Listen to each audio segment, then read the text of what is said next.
Welcome back to this special edition of Invest Africa, coming to you from the World Economic Forum on Africa, which is currently in session in Cape Town. Still with me is Anthony Thunstrom. He is the Chief Operating Officer, KPMG Global Africa Practice.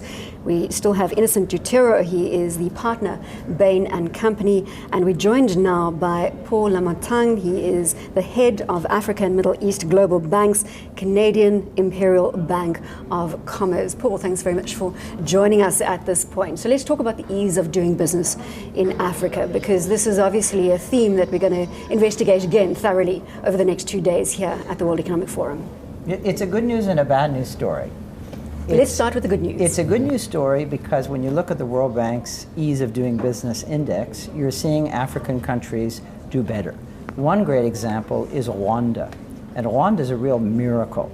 And from a business standpoint, it's a place that rates #1 of all the African countries in the ease of setting up a business. So you can set up a business in Rwanda in a day, and that's very appealing to a business person, in particular to a foreign investor. It's the third most competitive economy in terms of African countries, according to the World Economic Forum Competitiveness Report. That's Rwanda. It's an exciting story.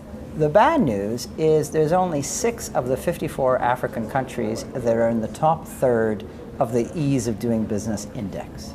And that's clearly not enough for us to be appealing to international investors. It's clearly not enough for us to do more business either within our own countries or across borders. So it's an area that clearly governments need to improve, and the private sector needs to push and be militant so that these reforms are done so that it's easier to do business in our own countries and easier to do business across borders. So having said that, can we force other countries to play catch up to what Rwanda is doing on the continent? Yes, we can. I think recently we've done some work in terms of looking at the supply chains globally and in Africa in particular. And there's a lot of focus on tariffs. So let's lower the tariffs that will increase global trade, etc. But when we looked at the blockages within the supply chains, which includes regulation, ease of doing business, etc., there is probably about 1 to 2% of GDP growth that is locked up within those inefficiencies. And yes, by demonstrating the importance of unblocking the supply chains and the benefit coming thereof, you can actually persuade countries to ease the way of doing business. How do we fast-track governance and create a more enabling environment? I think it's based on what Innocent had to say. I think it really is around setting good examples. Paul mentioned Rwanda. I can just share an anecdotal example. We hosted a Rwanda investment conference at KPMG a couple of weeks ago. We typically end up with 100-odd delegates, regardless of the size of the country. We had 280 investors who were interested in investing specifically in Rwanda, not because Rwanda necessarily is the biggest country. It's got a population of about 10 million people, but because of those government reforms. So I think it makes a big impact. People are sitting up and saying those are countries you want to invest in. Other governments are sitting up and saying we need to reform in certain sectors. We've been called in to help reform the insurance sector in a number of countries recently, and it's almost, I guess, it's a domino effect. One country does it, they see the benefits, other countries want to follow suit. Talking about Rwanda, are we seeing it spill over into East Africa as a better investment opportunity than potentially West Africa, just because of the follow the example? East Africa is an interesting market because it is quite ahead of other regions in integration. So they're talking with each other, they realize that particularly Rwanda, which is a landlocked country, it has an economic interest in making sure that there's basic infrastructure to the ports to get goods. And they've capitalized on the port of Mombasa in Kenya. Exactly. So there's the sense of dependency. You hear in the East Africa region discussions around a potential common currency as well. And of course they're looking at West Africa, largely French West Africa, where there's quite a high level of integration and where there is a CFA, a common currency. So it's exciting to see. A lot of it, though, is around leadership. So I think you need to look at East African leaders, and it's interesting, there's a lot of leadership, and they're always present at the World Economic Forum. So I think it's really a question, do the politicians sit down together, do they use the institutions that are available to them in their regions, do they tap into the African Union, NEPAD, the NEPAD Business Foundation, do they work with the World Bank, the IFC, the African Development Bank? There's a number of mechanisms for them. But for international investors to get excited, They want to see strong leadership, and they want to see good progress around things like ease of doing business, and they want to see basic infrastructure. And when all those preconditions are there, then you're going to see a lot of capital come into Africa. It's already coming. I think a lot more will come under those conditions. How critical are private-public partnerships to Africa's success? Critical in the sense that a lot of the skills reside in private sector. If you look at the plans that the South African government, for instance, has in the National Development Plan, the biggest bottleneck is getting the skills to actually implement the ambitious projects that the government has. So therefore, by going through for a public-private partnership, you get a transfer of skills from the private sector into the public sector.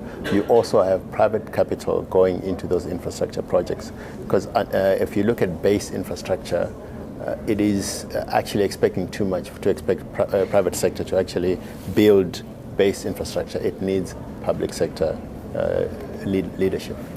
You want to add to that, Yeah, I just Anthony? want to maybe a slightly different view. I think it's critically important, but I think, again, the good news, bad news, and you've got to balance these things.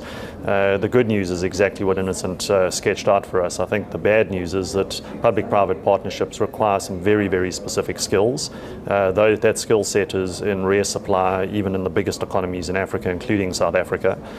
We're involved in advising on a number of these projects, and we literally have to search the entire continent and often beyond the continent to find people who've actually got the experience, who've been there and done that, and who can really qualify at the right level to meaningfully participate in these. Let's talk about now how wide the gap is, Paul, between Africa's potential and Africa's perceived potential. Well, the good news is I think that there is a high level of perceived potential. And that's why so many people show up at the World Economic Forum, and that's why so many people work with the KPMGs and Bains and other of these institutions to advise them and help them along the way. In the case of Africa specifically, and coming back to YPO, the Doing Business Globally platform, which is our platform to help each other, is all about getting access to a high level of good information, often that we get through alliance partners, sharing of best practices of how did you asked earlier, tell me a success story. And we always like to move when we hear one or two success stories. Business-to-business opportunities. It's much easier within the confines of a network that shares a common ethos to help each other to achieve these business objectives. And that may include simply a friendly phone call to answer to a question, or it may actually be a trade mission. So I think there's a very high level of potential and perceived potential, but it's important that we see the results and we see them more quickly than not. Because if there are too many, it takes too long to bring projects forward, that can be quite disconcerting, and private sector tends to get impatient in that case. Aren't frontier markets all about long-term investments rather than making a quick buck? I think you're absolutely right. To be successful in a frontier market, you need to have a very long-term investment outlook. So to come in and say, I'm going to make my payback's going to be 12 months, is not realistic, particularly when you're looking at large capital investments like mining and oil and gas. But there's a great opportunity in the near term to make money around the growth of the population. You know, we're 1 billion people in Africa today, moving in the next 30 years to 2 billion.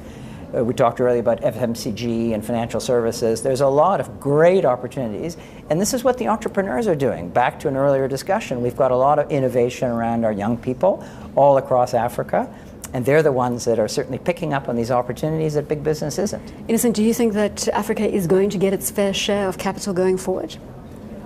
There is always competition for capital. I think the capital owners are looking for the best returns for their capital. And at this point in time, Africa actually offers some of the highest returns if you look at the average returns coming out of the world. And therefore, on that basis, we need to take advantage of the opportunity and create an environment where the investors would come and invest their capital. Coming back to the theme here at the World Economic Forum, delivering on Africa's promise, surely we're going to be judged very shortly. A lot of the investments that have been made to date, people are going to turn around and say, are we seeing those investments, the rewards coming to fruition? So the time is really now to prove that we can do it. Yeah, Bronwyn, I agree totally. I think we are already, though, seeing some of those returns. The kind of GDP growth rates that we're seeing, where they're sitting at 6, 7, 8, 9, 10%, that's not by accident. Those are really on the back of, I guess, plans and deals that were struck several years ago that are already online and on stream. For me, it's around really maintaining that momentum and keeping it going for the next 5 to 10 years. It then becomes self-fulfilling, I think, quite quickly. But Africa is not immune to the woes that the rest of the world is facing. Innocent, your view in terms of globally what we're seeing materializing and this patchy data from an economic perspective in both the US and Europe, and we will be affected one way or the other? Yes, definitely we will be affected, and it's a topic which we are keeping a close watch on, because Europe has traditionally been the largest market for a lot of African countries. The good fortune or the good news story has been that India and China have been growing at a reasonable level, whilst Europe has been in the doldrums. So India and China have kind of stepped into the breach that Europe has left, but we're not immune to those markets in terms of growth. The way we can, or the way we are kind of protecting ourselves from that, is the growth of our own market, our own consumers.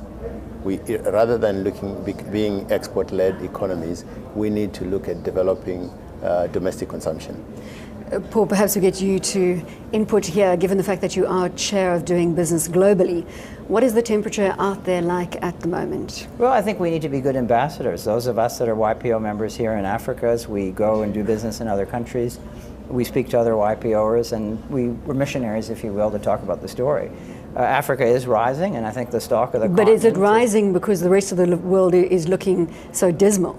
No, I think you've got 10 years of strong economic growth in Africa. You've had relatively good political stability. You've got big nations that are interested. We talked earlier around Africa being the future breadbasket. We talked about all the infrastructure projects that are either planned or need to be planned in the coming years. I think that there's fantastic potential. I moved here for a year 10 years ago, and I'm still here because I haven't found a more exciting place to do business. And Anthony, just very quickly, a final comment from yourself in terms of the Doing Business in Africa network. Where do you see this network in 5 years' time? Bronwyn, it's already, I think, the fastest growing network in the YPO world. We're heading towards 1,000 members out of the 19,000 global YPO members. I think it's going to go from strength to strength, really, because number one, the interest in Africa, and secondly, I think a lot of value is coming out of this group already. These are like-minded individuals. They've all got serious constraints on their time. A lot of them, for our meeting this morning, flew in from all over the world. The only reason they do that is they actually want results.